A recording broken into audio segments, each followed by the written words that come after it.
Potser alguns de vosaltres avui heu vist un autobús antic circulant per la ciutat. Es tractava d'un autobús de color verd dels anys 60 que ha fet el mateix recorregut que feia l'antiga línia 101 des de l'Arc de Triomf fins a la plaça d'Espanya passant per la muntanya de Montjuïc. És només un dels actes que es fan per commemorar el centenari de l'entrada en funcionament de la primera línia d'autobús urbana de la ciutat. Ja veureu que avui tot era d'època, des del cotxe fins al vestuari dels qui hi anaven dins. Aquest és l'autobús número 3055 que el 1968 feia el recorregut de l'Arc del Triomf a la plaça Espanya. Va estar en funcionament fins fa 3 anys, quan es va decidir donar-lo de baixa juntament amb altres 2 autobusos.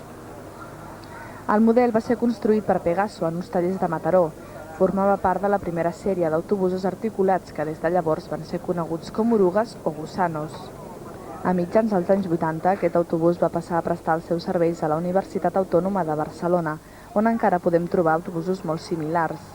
L'Associació per a la Recuperació i Conservació d'Autobusos s'ha encarregat de restaurar-lo per poder conservar un fragment d'història viva present encara en el record de molts viatgers. Per nosaltres és recuperar una part de la història. Això aquí a Espanya no té tradició, a fora sí, i sobretot notablement els anglesos, i és amb ells que ens hem inspirat per seguir aquest tipus de model. Jo tinc anys, els he conegut, però a més que havia treballat a la fàbrica on es construïen la Pegaso, tota la vida. Vull dir que sí, que els conec força bé, sí.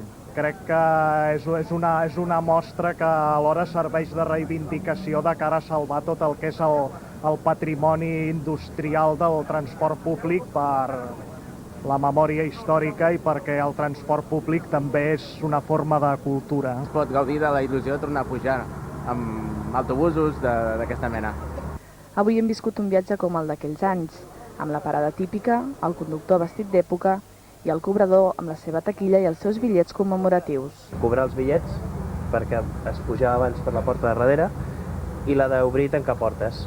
Llavors des de la mateixa taquilla tenia uns mandos que obrien i tancaven la porta de la de darrere, en el cas d'aquest autobús que en té 3, i la del mig. L'homenatge d'avui a aquest autobús forma part dels actes que es faran aquest any amb motiu del centenari de la posada en marxa de la primera línia d'autobús a Barcelona.